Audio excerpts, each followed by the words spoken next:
essa noite sobre Jesus, né? Está ele aí na tela. O tema da nossa conversa é Jesus, médico de almas. E antes de começar, eu não gosto de falar palestra porque eu não sei fazer palestra. Antes de começar a conversa, né? Eu vou trazer um pensamento que eu tive para vocês. A semana toda, toda vez que a gente está montando, né, terminando a palestra, o pensamento que prevalece na nossa cabeça durante toda a semana é o tema da palestra. E essa semana eu pensando, Jesus, médico de almas. E aí eu pensei, e se eu marcasse uma consulta com Jesus, já que é médico? E aí eu fiquei imaginando, abri a porta do consultório assim, Jesus sentado na mesa com jaleco branco. A hora que eu abro a porta ele fala: olá Patrícia, seja bem-vinda, entra, senta, fica à vontade. Qual a sua queixa? O que traz aqui? O que queres que eu faça por você? E aí o primeiro, eu não vou mentir, o primeiro pensamento que eu tive é: acho que vou pedir para ele curar o meu pé. E aí eu pensei, acho que não, acho que é a lombar. Nossa, mas está judiando de mim a lombar. E aí no mesmo momento eu lembrei, não, é médico de alma, de espírito. E aí eu pensei, o que eu gostaria que Jesus curasse em mim? O que eu preciso que Jesus trate, transforme, modifique dentro de mim? Então eu quis trazer esse pensamento e vou aproveitar que tem pouca gente hoje e falar que todo mundo que está aqui hoje, todo mundo que tem um convênio em torno do Mestre, acabou de ganhar uma consulta com Jesus. E no primeiro sono, todo mundo vai entrar em contato com Jesus. E o meu desejo para essa conversa que a gente vai ter essa noite é que todo mundo saiba o que precisa ser tratado. Porque às vezes a gente não sabe qual é a doença, o que eu tenho. Já teve momentos na vida da gente estar adoecido e não saber explicar por quê. O que é, o que dói, o que incomoda, o que precisa ser mudado, transformado, curado. Então que essa conversa seja esclarecedora a esse ponto, para que quando adentrar a noite, todo mundo saiba, né, o que precisa ser modificado, curado ou transformado aqui dentro. E vamos começar falando de Jesus, né? Sei que aqui todo mundo conhece muito bem Jesus, só que como hoje ele é o protagonista da nossa história, a gente vai começar trazendo alguns atributos de Jesus. E esses atributos incluem qualidades divinas, né? Como a onipotência, quer dizer que ele possui todo o poder. Jesus é a onipresença, né? Ele está em todo lugar. E quando a gente pensa, Jesus é onipresente, está em todo lugar, isso traz um consolo para o nosso coração, né? É tão gratificante a gente pensar e acreditar que o tempo todo Jesus está com a gente. Independente de onde a gente esteja, se é no meio de uma multidão, ou se de repente a gente estiver sozinho num lugar que não tem ninguém, que a gente não é capaz de ouvir nem o canto de um passarinho, ter a certeza de que se a gente silenciar o coração, se a gente serenar, se a gente acalmar, somos capazes de sentir a presença de Jesus. Isso é consolador para a gente. Um dos atributos de Jesus inclui a onisciência, né? Ele conhece todas as coisas. Então que a gente esteja atento, né? E lembrar que ele conhece todas as coisas, para quando chegar na hora da consulta, não adianta chegar lá e falar: viu Jesus, pouquinha coisa que eu tenho para tratar, é só uma invejinha pequena aqui, mas pouca coisa. Qualquer remedinho cura. Que a gente se lembre, né, que Jesus é onisciente. Ele conhece todas as coisas, porque às vezes a gente acha que uma coisinha pequena não tem importância, mas tem, né? A gente precisa lembrar que tudo que cresce começa pequeno, seja uma mágoa, seja um rancor, começa pequeno e às vezes aquilo vai crescendo e acaba tomando conta da gente. Que a gente se lembre que não é porque é pequeno que não é importante, né? Lembrando da historinha do diabo. Vou contar só essa, viu? Só para essa coisa. Tem uma história que conta que diz que tinha um homem que tinha uma casa linda, uma família linda, e o diabo toda hora passava e olhava aquela casa e falava: eu queria aquela casa. Tudo bonito, uma família feliz, até que ele toma coragem, toca a campainha e lá sai um homem, né? Bondoso, todo educado. Pois não, seu diabo. E aí o diabo fala: eu achei linda a sua casa, a sua família, eu gostaria de comprar a sua casa. E E aí o homem vira e fala: ô diabo, eu agradeço, né, por o senhor ter gostado da minha casa, mas não está à venda, eu não estou vendendo a casa. E aí o diabo vai embora, e o diabo volta de novo, insiste, e o homem, com toda a educação do mundo, recusa: não, obrigado, essa casa é um sonho nosso, nós somos muito felizes aqui. E aí quando ele fecha a porta, o diabo fica só da janela ali, só observando, né? E a família, todo mundo feliz, até que ele tem uma ideia. Um certo dia ele toca a campainha, a hora que o homem abre a porta: pois não, seu diabo. Ele fala: já que você não quer me vender a casa, você me faria tão feliz se você me vendesse só aquele prego que está ali na parede. Eu vou falar: obrigado, eu não preciso do prego, eu não preciso vender o prego, por favor, só aquele prego, o que vai atrapalhar? E aí ele pensa, fala: eu sou tão feliz aqui, né? Vai atrapalhar? O que vai atrapalhar um prego? Tudo bem, o prego eu vendo pro senhor. E aí o diabo pagou o prego e foi embora, agradeceu e foi embora. Passados uns dias, toca a campainha, é o diabo. A hora que o homem abre a porta, ele entra com uma carcaça podre e fala: dá licença, que eu vou pôr lá no meu prego. E aí o homem fala: como assim? Não, esse negócio fedido aqui, essa carcaça aqui não. Ele fala: aqui sim, eu comprei esse prego, eu paguei, ele é meu, eu vou botar lá. E aí o homem, sem reação: tá certo, ele pagou o prego. E aí o diabo vai lá e pendura aquela carcaça lá. Começa a passar os dias, aquilo começa a cheirar muito mal, a casa começa a ficar cheia de mosca, o ambiente da casa já não é o mesmo. As crianças brigam, choram, não conseguem mais brincar, cheio de varejeira na casa, aquele fedor vai tomando conta da casa, a mulher briga com o marido: por que foi vender o prego? E aí no final, o que acontece? O homem pega toda a sua família, abandona a casa, porque fica impossível viver ali e vai embora. Para a gente entender que às vezes é pouca coisa e às vezes a gente não dá importância. Como essa mágoa, como esse rancor, como uma inveja, como um orgulho que às vezes é pequenininho, você sabe que ele está ali, mas fala: ele é tão pequeno que nem está atrapalhando. Então que a gente esteja atento para isso, né? Essas são qualidades que demonstram aí toda a divindade de Jesus, né? E tem também as qualidades de caráter, né, moral, que na verdade foram essas que nos orientaram e nos orientam todos os dias, que são as qualidades como o amor, a paciência, a compaixão, a bondade, né? É através dessas qualidades que a gente segue caminhando, buscando, né? É assim que Jesus nos ensinou o caminho correto. Além de títulos bíblicos, né? Que a gente vê muito aí nas passagens, na Bíblia, no Evangelho, como Cordeiro de Deus, Salvador, Rei dos Reis, Luz do Mundo, principalmente médico de almas. Afinal de contas, a gente tem médico aqui na Terra com especialidade em todas as áreas, né? Agora, médico com graduação, residência, mestrado ou doutorado em corpos, em almas, em espíritos, só Jesus, não tem outro. E como a gente está aqui essa noite falando sobre médicos, sobre cura, eu trouxe uma cura, linda cura, né? Que é a cura do paralítico de Cafarnaum. Eu acho que quase todo mundo conhece, eu até trouxe o slide que era para estar passando antes da descrição. E aí eu vou ler, né, a passagem. Passado alguns dias, Jesus volta para a cidade de Cafarnaum e a notícia de que ele estava em casa de Simão Pedro se espalhou. Naquela época, o povo já estava seguindo Jesus. Se juntou tamanha multidão que não havia lugar para ficar, nem mesmo na porta do lado de fora. A casa dele foi praticamente invadida pela multidão. E aí não tinha jeito, né? Não tinha como entrar nem pela janela, nem pela porta, nem pelo quintal. O quarteirão todo tinha uma multidão. Parecia festa, parecia final de Copa do Mundo. Tinha sido tomado todo o quarteirão. Todo mundo, né? Em busca de Jesus. Quando de repente chega ali 4 homens trazendo um amigo paralítico.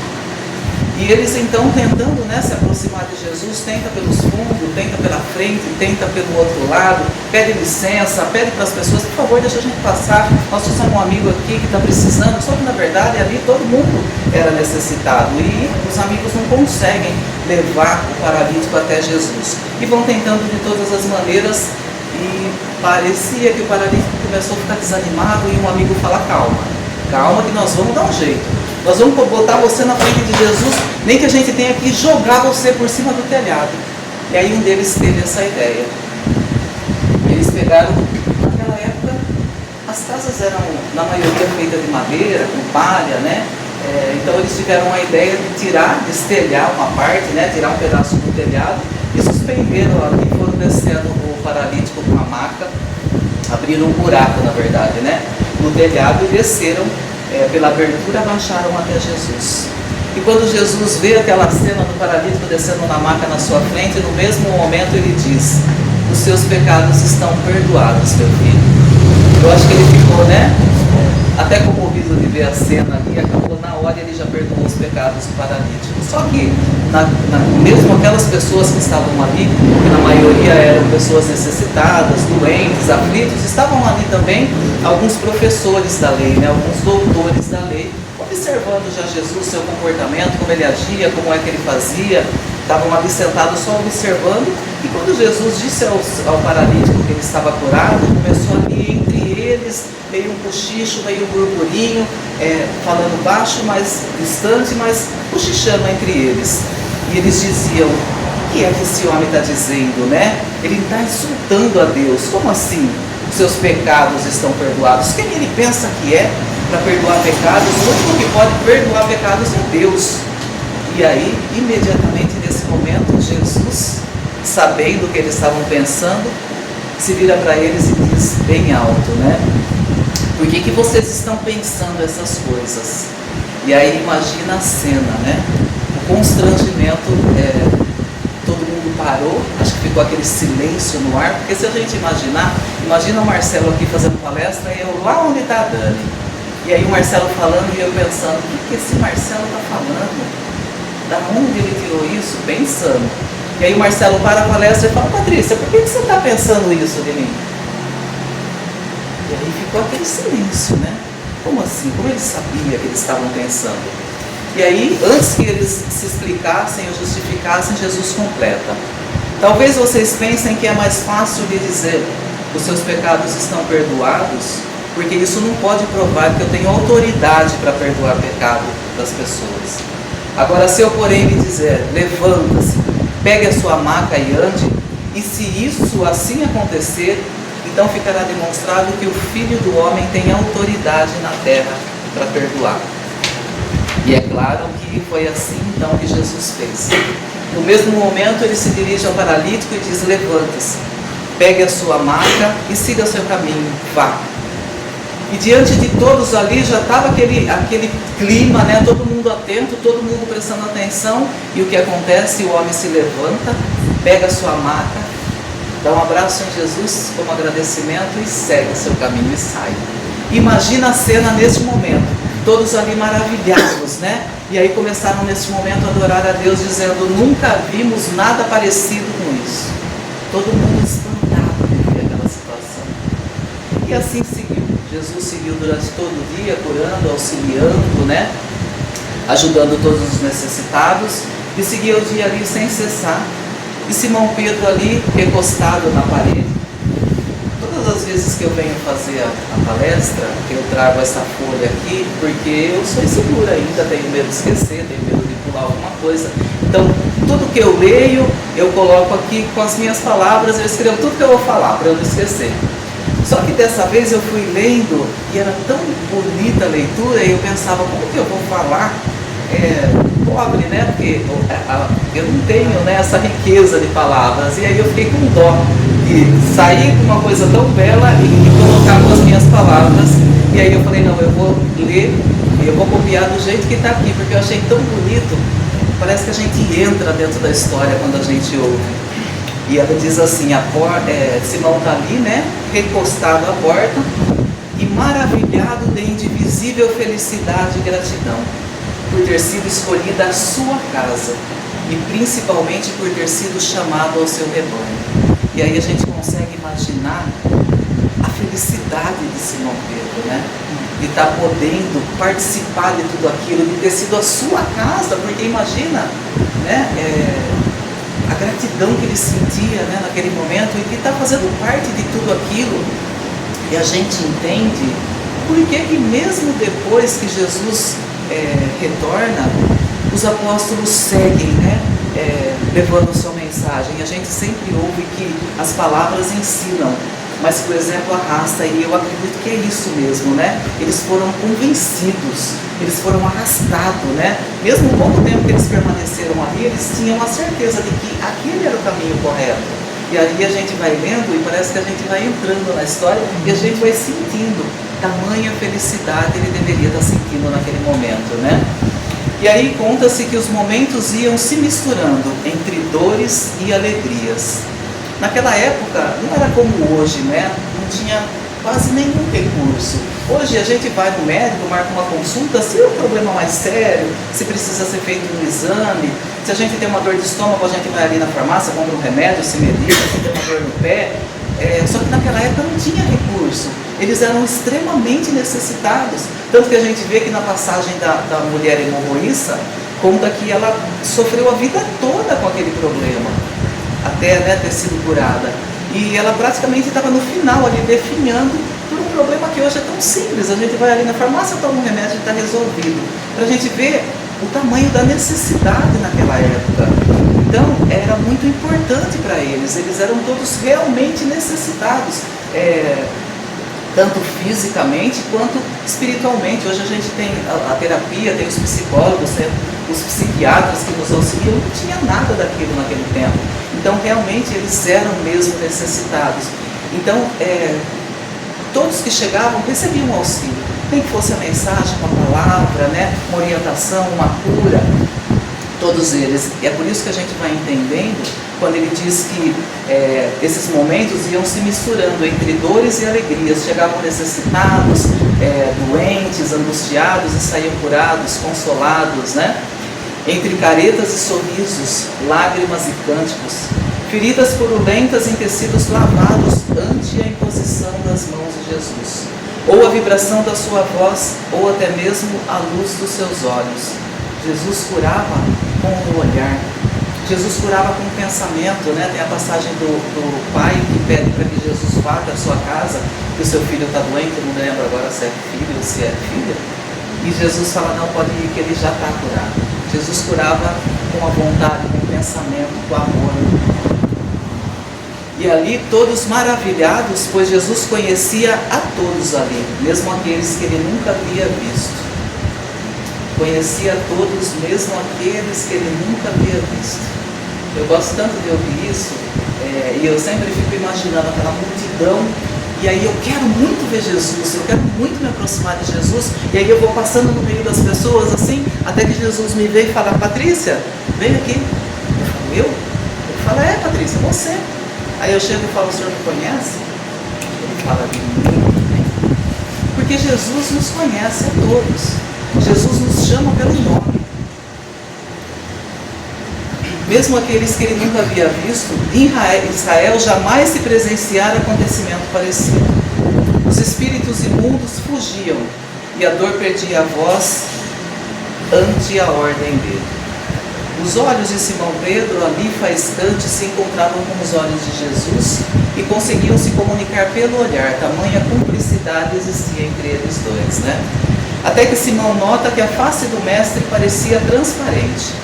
O cansaço se lhe estampava ao rosto suado e cansado, e Simão, já sabendo que a multidão era praticamente insaciável e que a dor não tinha limite, achou necessário ajudar o mestre retirando dali.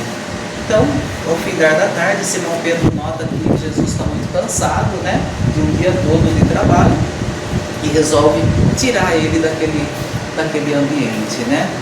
E aí, nesse momento, diante dessa cura que a gente acabou de falar, a gente poderia encerrar. A gente poderia parar aqui e o resto do tempo que a gente tem, a gente poderia tirar lições infinitas, né, dessa passagem. A gente poderia citar a importância da fé, da confiança, né? Quando os amigos trazem o paralítico, eles poderiam, diante daquela multidão, falar, companheiro, sinto muito, a gente queria muito te ajudar, mas não tem condições, não tem como chegar lá.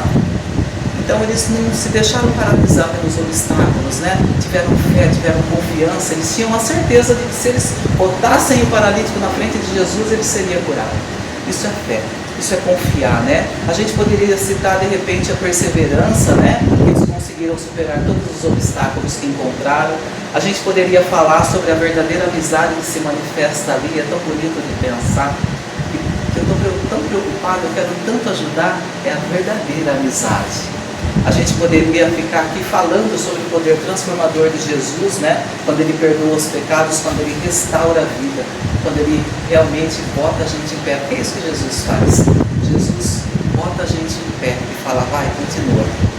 A gente poderia, tem muita coisa que acrescentaria muito na nossa caminhada, a gente discutir, mas o tema central da nossa conversa aqui hoje é Jesus, médico de alma, de espírito. E essa passagem que cita o paralítico, ele promoveu a cura do corpo do paralítico. E a sua alma? E o seu espírito? Assim que Simão o tomou pelo braço, né, quando Simão sente que Jesus está muito cansado, que ele toma Jesus pelo braço e sai ali da casa, ele caminha e conduz o mestre até a praia.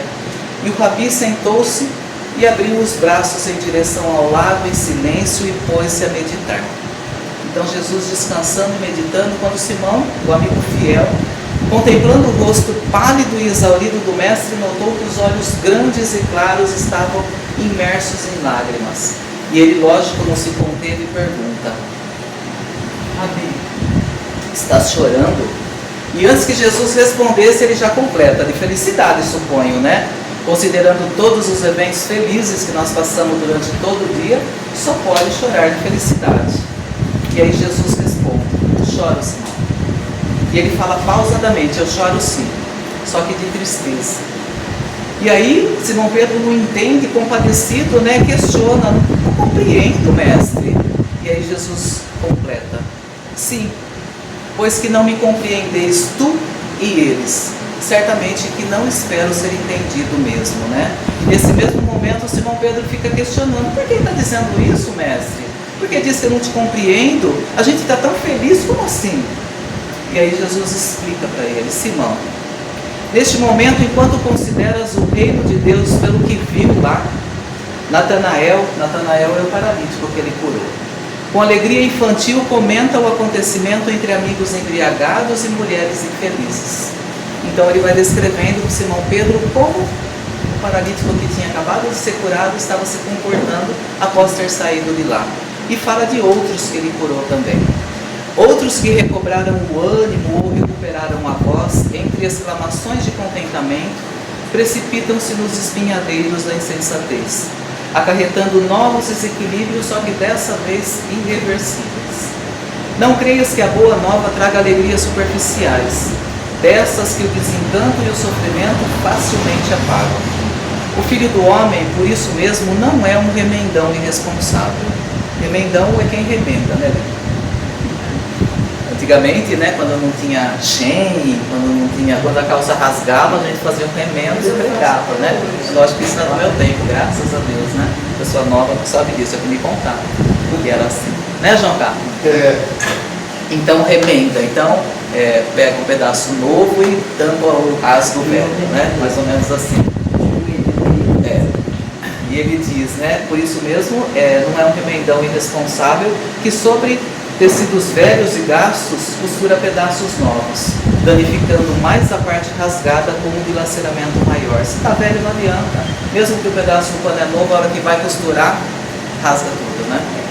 Seria um desastre depositar em vasilhas imundas e velhas o vinho novo e caprichoso, que com certeza fermentaria com precipitação. A mensagem do reino, mais que uma promessa para o futuro, é uma realidade para o presente. E ele estava com a razão. E aí, eu trago agora a seguir aqui, né, tirado do livro Premissas do Reino, um relato do paralítico que foi curado. Ele conta como foi o percorrer, né, o caminhar dele, desde o momento que ele foi curado por Jesus até os dias de hoje, até os dias que ele ficou. E temos um relato do paralítico que se chamava Natanael ben Elias, e nos dias que, diante da bênção recebida, ele só pensava em comemorar. E ele conta, corri, rolei pela areia da praia no mar da Galileia. Eu podia andar, imensa alegria. E a gente consegue imaginar a felicidade de um paralítico. Ele não tinha uma dor no pé, uma dor na lombar, ele era paralítico. Ele dependia de alguém para fazer tudo, para dar comida, para dar água, para trocar roupa, para levar ele de um lugar para outro, para virar ele na cama, na maca, onde ele estivesse. Ele era completamente dependente de alguém. Aí Jesus vem e cura ele. Aí ele está em pé, ele levanta, ele pode correr, pular, fazer tudo o que ele nunca fez. Consegue imaginar a felicidade dele? E não dá nem para a gente fazer julgamento, porque nós também somos assim. A primeira cura que a gente recebe, o que a gente faz? A gente comemora, na maioria das vezes de maneira errônea e equivocada, né? Enfia o pé na jaca, faz um monte de besteira, porque a gente acha que comemorar é isso. Mas a gente entende, né? O paralítico, afinal, somos todos nós doentes também. Satisfação, tamanha satisfação, tomava conta do meu ser, ele diz. Afinal, um profeta se compadeceu de mim e me curou. Era o que eu pensava, né? E para comemorar me embriaguei 1, 2, 3, inúmeras vezes. Me entreguei a toda forma de prazeres e ilusões que pudessem satisfazer as sensações humanas.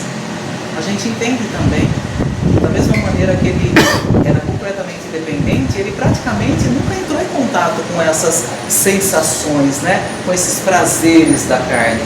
Então ele se perdeu quando ele teve condições, quando ele conseguiu entrar em contato, né, com esses prazeres e com essas sensações. Entreguei-me a isso longe de compreender ainda a importância de uma bênção, de uma doação fluídica espiritualmente falando. E após anos de excesso e comemorações, o corpo curado voltou a adoecer.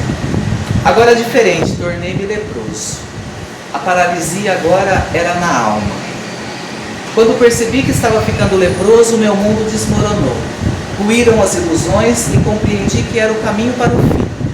Desesperado, pensei em encerrar o meu viver, em acabar com a minha vida. Não consegui. Faltou-me a coragem e resolvi deixar tudo acontecer naturalmente. Fui levado ao Vale dos Leprosos, nas proximidades de Jerusalém, onde ao lado de outros que tinham a mesma enfermidade, receberia comida e abrigo. E aí novamente ele voltou a depender de alguém para fazer algo por ele. E foi nesse local de tanto sofrimento que conheci Maria Madalena, Maria de Magdala. Todas as tardes no altar da natureza, né, sobre as árvores, o gramado, ela falava de Jesus. Uma serenidade ambiental envolvia todos nós. Voltei ao passado, revivi tudo aquilo novamente, Jesus. O profeta que me curou a paralisia nos risonhos dias de Cafarnaum. Afinal, quem era esse Jesus? À medida em que ela falava dele, ele crescia no meu entendimento e uma vergonha de ser quem eu fui tomou conta de mim. E a gente entende perfeitamente isso também, né? Às vezes a gente sente essa vergonha. Quando a gente já sabe que aquilo não se deve fazer, que a gente está lutando contra aquilo, quando a gente escorrega, quando a gente erra, a gente sente essa vergonha, essa culpa, que não tem nenhuma função na verdade, né? Ao invés da gente refazer, retomar o caminho, às vezes a gente se fecha, né, nessa culpa, nessa angústia que a vergonha e o erro traz. Não havia valorizado a bênção recebida e como isso doeu em mim. Desesperado, busquei esconder-me de mim mesmo. É o que às vezes a gente faz. Na maioria das vezes a gente se esconde tanto, entra tanto lá dentro, que aí a gente se vê depressivo, triste, angustiado, de tanto que a gente entra dentro da gente. Busquei me esconder e ela, o anjo bom, Maria Madalena, buscou minha presença. Confortou minha alma e me devolveu esperanças para o futuro que me aguardava. Obrigado, Maria Madalena. Sempre agradecendo a Deus as possibilidades que Ele me concedeu para que no caminhar da minha vida pudesse realizar o objetivo a que me propus. Agora ele começou a ser curado. Fazer por outros o que Jesus fez por mim. Depois de tanta dificuldade, ele encontrou o objetivo central da vida dele, né? E ele conta: tenho vivenciado momentos inesquecíveis. Reencarnei várias vezes como médico, buscando no aprendizado a forma de melhor valorizar esse trabalho. Depois de muitas experiências, adentrei o século XIX com o nome de Jacó Henrique, essa pessoa. Aos 40 anos, coube a mim apresentar o primeiro relatório médico da poliomielite. Nos anais da medicina terrena, ao desencarnar, com 79 anos, deixei com Carl Oscar Medin o continuar das pesquisas, cabendo a ele e sua equipe descrever o caráter epidêmico da paralisia infantil. E comemorei no plano espiritual em lágrimas, quando a equipe de Albert Sabin apresentou em 61 a vacina aprovada para erradicar a paralisia do planeta. A vida se mantém no seu continuar, não existe fim, a não ser como conclusão de uma etapa e início da outra. É isso que acontece quando a gente desencarna. Conclui uma etapa e começa outra. Uma vitória conquistada longe de ser o resultado final. Representa apenas um passo a mais para a vitória seguinte. Foi por isso que o Mestre, naquele momento, chorou. E se nós somos espíritos imortais com o único objetivo de evoluir a ponto de nos tornarmos espíritos puros, Jesus chora todas as vezes que direcionamos. Jesus chora é uma maneira figurada de falar. E Jesus não chora. Jesus nos conhece, Jesus enxerga lá na frente. É como se fosse um pai que, sabendo que esse caminho aqui não é bom, a gente orienta, né? Fala, olha, eu já passei, eu já vivi e não é bom, esse aqui é melhor. E às vezes ele quer ir, teima e quer ir por esse. Então, esse Jesus chora é no sentido de saber que esse não é o caminho correto. Vai te trazer dor, vai te trazer dificuldade, mas talvez é o caminho que você precisa para aprender, para entender, para evoluir. Então, esse Jesus chora é nesse sentido. Jesus chora todas as vezes que direcionamos a nossa atenção para o corpo, que se realmente Ele deseja é nos curar das nossas doenças morais, espirituais, né? Das nossas dificuldades, das nossas más tendências, ainda indomadas aqui dentro de nós, né? E aí, como é que Jesus cura a nossa alma? Segundo a doutrina, Jesus cura a nossa alma e o nosso espírito ao promover um processo de renovação moral e espiritual através do quê? Da fé, do amor, da transformação interior, que leva o indivíduo a retomar o contato com a lei divina e com a própria consciência, né? Então, as curas físicas que ele realizava eram um reflexo dessa cura espiritual mais profunda, no meio de resgatar a pessoa lá do abismo, né? Dos seus desregramentos e conduzi-las à renovação. É quando a gente está lá no fundo do poço, Jesus vem e fala, vem cá, enxerga de volta, bruma, pega reta, respira fundo, toma um fôlego e vai. É esse momento, né? E a gente vai entendendo a cura espiritual de Jesus. Ele realizava as suas curas, né? Através do foco da alma. O objetivo principal das curas de Jesus era a cura da alma, né? De dentro para fora, do espírito, muito mais do que do corpo físico. A gente já sabe, a gente já entendeu que a maioria das nossas doenças físicas vem do nosso desequilíbrio espiritual. É sempre de dentro para fora. É claro que a gente já sabe, já foi falado várias vezes aqui, das nossas encrencas anteriores e das nossas encrencas atuais, né? Mas a maioria das vezes vem do nosso desequilíbrio espiritual. Ele realizava suas curas através da renovação interior. A cura espiritual é o processo de reorganização interna que envolve a renovação, né, de princípios e a melhoria moral do indivíduo. É aquilo que tanto a gente orienta toda semana aqui. É aquele mergulho, né? É o tão orientado autoconhecimento. É se olhar, é descobrir o que precisa ser mudado, o que precisa ter de ser transformado, o que essa dificuldade vai me ensinar. Ele realizava através da fé. A fé do indivíduo é crucial nesse processo, sendo um fator essencial para que a cura ocorra. Confiar na certeza, né, do auxílio de Jesus. E confiar é acreditar. E às vezes eu fico pensando, essa semana mesmo eu estava pensando isso. Meu irmão mora em outro país. E aí eu mandando um WhatsApp para ele, a gente não tem nenhuma dúvida que a mensagem vai chegar. Não tem dúvida. Chega. E se você perguntar para mim, Patrícia, como que faz para você mandar uma mensagem pelo WhatsApp, sem fio, sem nada, e a mensagem chegar lá dos Estados Unidos, que de avião é 10 horas, Eu não sei explicar. Não sei, não tenho entendimento para isso. Eu tenho certeza que se alguém chegar, sentar e falar, não, senta aqui que eu vou te explicar, vai ser difícil para mim entender, porque eu não tenho nenhum conhecimento nessa área. Mas eu não tenho dúvida. Eu nunca duvido falar, eu queria tanto mandar uma mensagem para o irmão, mas será que chega? Chega. E aí a gente duvida que Jesus está nos amparando. E aí a gente duvida que Jesus é por nós. E basta a gente pensar que Ele está aqui do lado. Que a gente é auxiliado todo o tempo.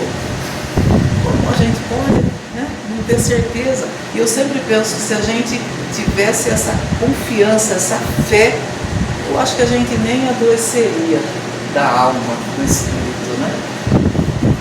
Ele realiza suas curas através do amor. A imensa força de Jesus e seu amor incondicional é o que a gente precisa aprender. É o amor incondicional. Ele ama sem nenhuma condição. Independente de quem você seja, independente de como você age, como você reage, independente do seu comportamento, Ele ama. E é isso que a gente tem que aprender. É isso que a gente tem que exercitar. É difícil, né? A imensa força de Jesus e seu amor incondicional pelas pessoas eram catalisadores da sua capacidade de curar, promovendo a transformação interior daqueles que o buscavam. Na verdade, esse é o ensinamento mais precioso. Eu acho que toda a cura de Jesus, a base era o amor, porque o amor ele cura qualquer problema. Não tem nenhuma dificuldade, nenhum problema que se você botar amor, não resolve. É que é difícil para a gente ainda, né? Botar amor de verdade, incondicional. Mas se a gente conseguisse, resolveria fácil todos os problemas. Ele realizava suas curas através do reajuste energético. A cura espiritual é vista como um reajuste energético e moral, com a sintonização do indivíduo com as vibrações mais elevadas. Então, é elevar o nosso padrão, né? É fazer aquilo que Deus espera de nós, aquilo que a gente já sabe que é certo. Quanto mais a gente vai buscando isso, mais a gente vai subindo, né, o nosso padrão vibratório e mais assim nós vamos nos ligando a espíritos melhores e assim a gente vai sendo curado mais facilmente das nossas dificuldades. Ele realizava através da cura da consciência. E ao curar a alma e o espírito, Jesus ajudava as pessoas a reestabelecer o contato com a própria consciência, com o eu profundo, com a nossa consciência. A nossa consciência tem tanto poder, nós somos capazes de adoecer através dela, de nos curar através dela, né? E eu acho que esse eu profundo é entrar, é me conhecer, eu acho que é maior do que só a Patrícia aqui, né? Essa Patrícia que está encarnada, eu acho que é o eu verdadeiro, quem é esse espírito, né? E quando a gente vai fazendo esse trabalho, vai fazendo esse movimento, a gente vai tendo, né, essa noção de quem é esse espírito aqui. E ele curava através da ação do bem. O processo de cura se manifesta através do bem e da renovação interior, levando a um estado de maior paz e equilíbrio. Então eu acho que o melhor exemplo, né, nesse caso é o paralítico que ele curou, que encontrou, né, o objetivo central da sua caminhada, fazendo aos outros aquilo que ele recebeu. É a caridade, que tanto a gente orienta aqui, é quando a gente sai da gente para ir em auxílio do próximo. Aí a gente já começa a promover a nossa autocura. E Jesus, como que ele agia? Ele agia através do uso do seu magnetismo, ele agia através da palavra e dos exemplos, ele agia através da compaixão e da paciência. Jesus utilizava seu poder magnético, amplificado pelo seu amor e espiritualidade, para interagir com a energia dos fluidos espirituais e promover a cura.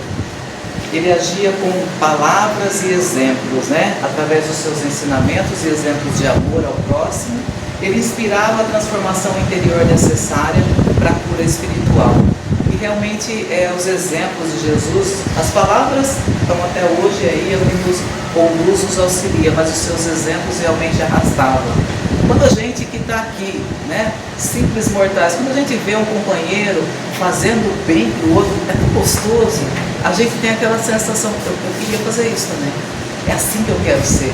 Agora imagina Jesus, quem teve a oportunidade de vivenciar tudo aquilo, então é isso. Da mesma maneira que ele usava, né, as suas palavras e os seus exemplos, que a gente também se utilize das suas palavras e dos seus exemplos. Ele se utilizava da compaixão e da paciência. A grande bondade e paciência de Jesus eram também fundamentais para atender e curar os que buscavam, demonstrando a igualdade de todas as almas perante Ele. E no decorrer de toda a trajetória de Jesus, através das suas passagens e de suas mensagens, Ele nos deixa claro a necessidade do nosso olhar para o Espírito, que é imortal, não só para o corpo, né? Na verdade, Jesus era a bondade, era a compaixão, era a paciência, né? Não tinha crítica, não tinha julgamento, não tinha nada. Jesus fazia em benefício do outro, tão diferente da gente, né? Que fala que a gente precisava tanto pegar um pouquinho do exemplo de compaixão e de paciência de Jesus e trazer para a nossa vida. A gente até quer ajudar. Aí eu ajudo uma vez a Ana Raquel, na segunda vez eu ajudo, aí ela pede de novo, eu falo, pelo amor de Deus, mas a Ana Raquel também não. Nossa, não engrena, falta vontade, falta coragem, vai ficar o resto da vida tendo que empurrar ela. É porque a gente não tem ainda, né? Compaixão, porque a gente ainda não tem a paciência, porque a gente ainda não olha para o outro, não como Ana Raquel, mas como um espírito que está caminhando assim como nós, e que às vezes o que eu já superei ele ainda não conseguiu, e o que ele já tirou de letra eu ainda estou patinando. Então quando a gente começar a olhar para o outro como espíritos, vai ser mais fácil, né, a gente botar em prática essa compaixão e essa paciência que Jesus tinha. E através das suas mensagens a gente vai descobrindo, né, os exemplos, os ensinamentos. Jesus vai nos mostrando que não tem outro caminho para a gente ser curado das nossas doenças, das nossas dificuldades, é só através de Jesus.